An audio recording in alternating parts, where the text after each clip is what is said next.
రక్షించుచున్నాము. తన ప్రజలను వారి పాపము నుండి రక్షించున్నాము. నమ్మి ప్రార్థించు రోగులను స్వస్థపరుచున్నాము.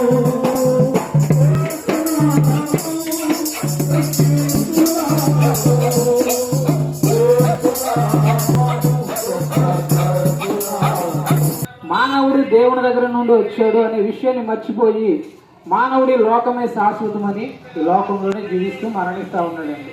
అయితే పరిశుద్ధ గ్రంథమైన బైబిల్ చెప్తా ఉంది, ప్రతి మానవునికి 2 మరణాలు ఉన్నాయండి.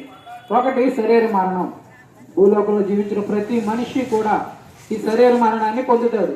మరి రెండవది చెప్తుంది ఆత్మ మరణం. మరి ఆత్మ మరణం ఎవరికి సంభవిస్తుంది అంటే ఈ లోకంలో పాప ప్రయాసను మోస్తూ భారాన్ని మోస్తూ ఏ మనిషి అయితే సత్యాన్ని తెలుసుకోకుండా జీవిస్తున్నాడో ఆ మనిషికి సంభవించేదే ఆత్మ మరణం. ఈ ఆత్మ మరణం ద్వారా ఏమవుతుందంటే నిత్య నరకానికి మానవుని ఆత్మ వెళ్ళిపోతుందండి.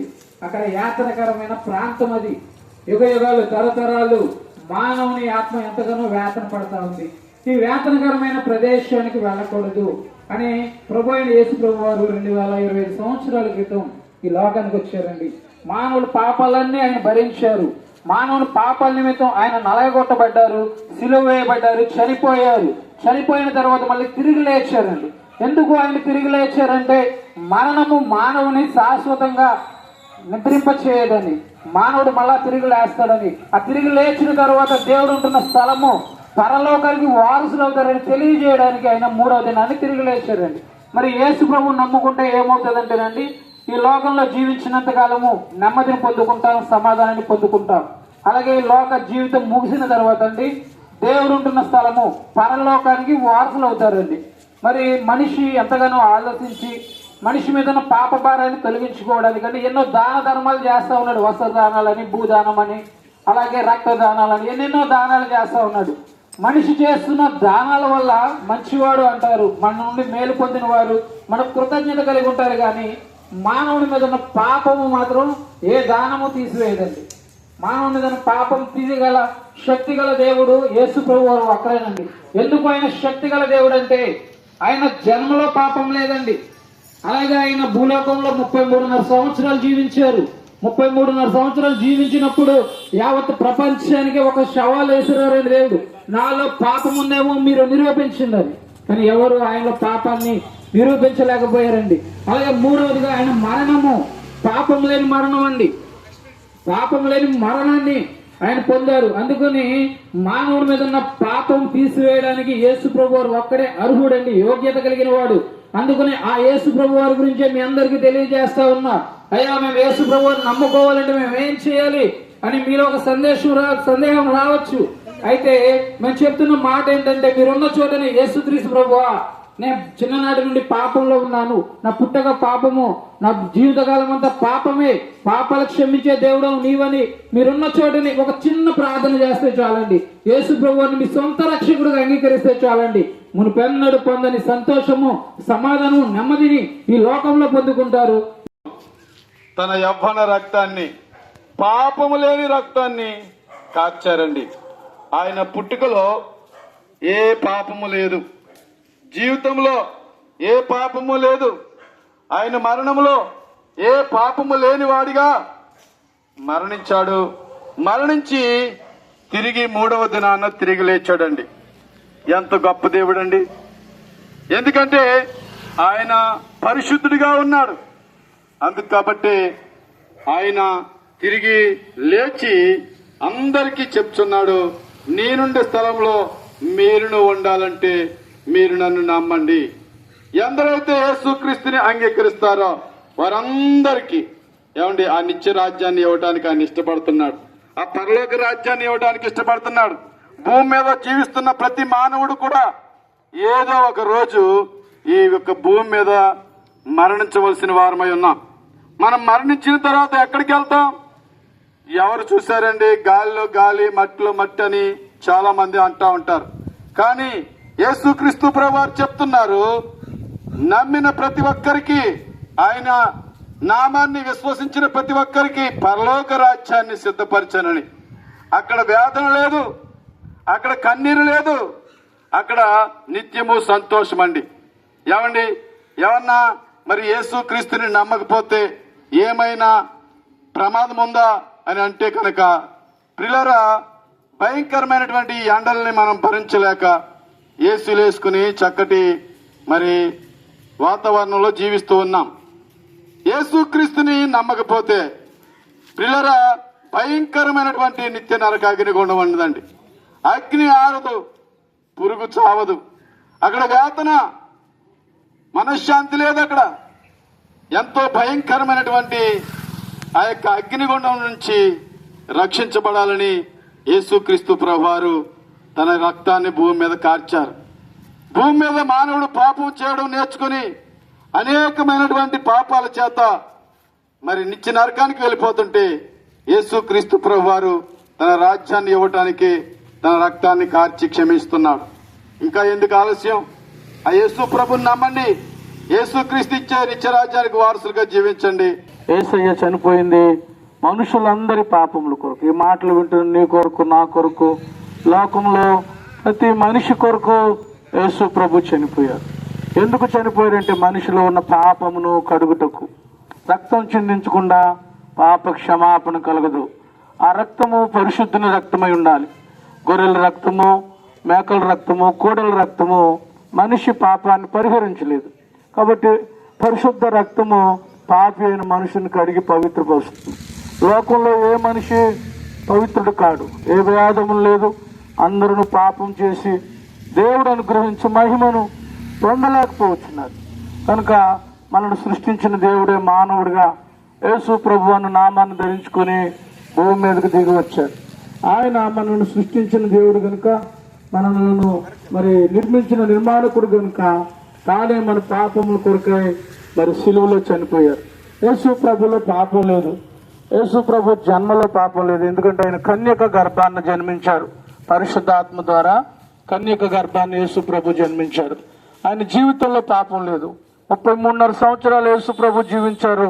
ఆయనలో ఒక్క తప్పు కూడా, ఒక్క పాపం కూడా కనుగొనలేకపోయారు. ఆయన సిలువకు అప్పగించిన వ్యక్తులు కూడా చెప్పారు, ఆయనలో ఏ పాపం లేదు, ఆయన నీతిమంతుడని చెప్పారు. కాబట్టి మాటలు వింటున్న వాళ్ళారా, పాపం లేని పరిశుద్ధుడైన దేవుడు ప్రభువైన యేసుక్రీస్తు పాపం లేని మానవుడిగా దిగి వచ్చాడు. పాపలమైన మన కొరకై ఆయన సిలువలో రక్తం కార్చాడు. బైబిల్ ఇలాగ చెప్తుంది, యేసు రక్తం ప్రతి పాపమును కడిగి మనలను పవిత్రులుగా చేయను. శక్తి ఉన్నదయ్యా, నమ్మితే చాలు నీవు పొందుకుంటావు శక్తిని. నమ్మితే చాలు నీవు పొందుకుంటావు శక్తిని. యేసయ్య నామములో శక్తి ఉన్నదయ్యా, యేసయ్య నామములో శక్తి ఉన్నదయ్యా. ప్రతి మానవునిలో ఉన్న పాపం పోవాలంటే రక్త ప్రోక్షకము అవశ్యమై ఉన్నది. రక్తము ప్రోక్షించబడితే తప్ప, రక్తము ద్వారా మన పాపములు కడిగితే తప్ప శుద్ధీకరణ జరగదండి. పాపానికి మోక్షం వెళ్ళడానికి మనకి మార్గము తెరవబడదు. తెరవబడాలంటే శుద్ధీకరణ జరగాలి. శుద్ధీకరణ జరగాలంటే రక్తము ద్వారానే శుద్ధి జరుగుతుంది. ఏంటి రక్తం అంటే? కోడెల రక్తము గాని, జంతువుల రక్తము గాని, మేకల రక్తము గాని మనల్ని శుద్ధీకరించలేదు. ఎందుకంటే మనిషి కంటే జంతువులు గొప్పవి కావు. మరి ఏ రక్తమయ్యా శుద్ధీకరిస్తుందంటే మానవుని రక్తమే కావాలి. మరి మానవునిలో పాపం ఉంది కదా, ఇంకొక మానవుని ఎలా శుద్ధీకరించగలడు? కాబట్టి దైవమే భూమి మీదకి దిగి వచ్చి ఆయనలో ఏ పాపము లేకుండా కామ, క్రోధ, మద, మాత్సర్యములు లేనివాడిగా పరిశుద్ధుడిగా జీవించి తన రక్తాన్ని పెడితే తప్ప మానవునికి పరిశుద్ధత లభించదు. మరి ఎవరయ్యా అలాగ రక్తాన్ని చిందించిన వాడు?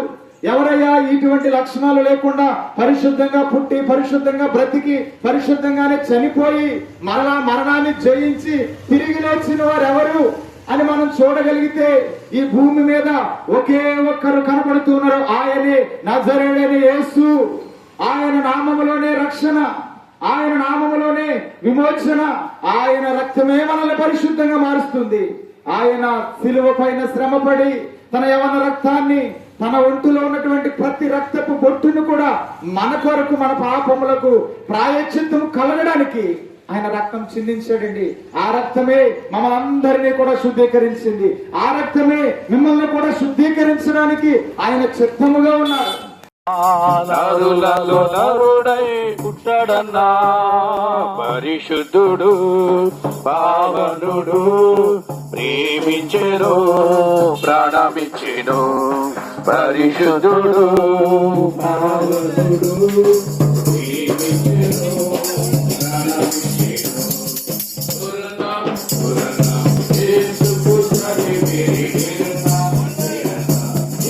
కానీ ఇది నాన్న నిజమైనటువంటి దేవుడు యేసుక్రీస్తు ప్రభువారు సృష్టికర్త అయినటువంటి దేవుడు ఆయన పిలుస్తా ఉన్నాడు.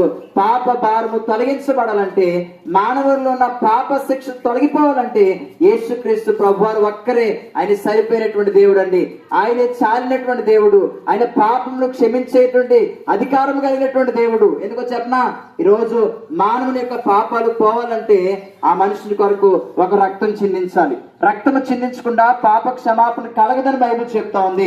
అయితే యేసుక్రీస్తు ప్రభువారిని కనుక మనం ఆలోచన చేసినట్లయితే, ఆయన మానవులందరి యొక్క పాపాల కొరకై 2000 సంవత్సరాల క్రితం ఈ భూమి మీద కల్వరి శిలువలో ఆయనకి యవ్వన రక్తాన్ని కార్చారండి. బైబిల్లో రాయబడిన ఒక చక్కని మాట ఈ విధంగా సెలవిస్తుంది: యేసు రక్తము ప్రతి పాపం నుంచి మనలను పరిశుద్ధినిగా చేయగలదు. ఈ భూమి మీద ఎంత ఘోర పాపం మనం చేసినప్పటికి కూడా మన పాపములు క్షమించగలిగే అధికారము యేసుక్రీస్తు ప్రభువారి యొక్క రక్తములో మాత్రమే ఉందండి.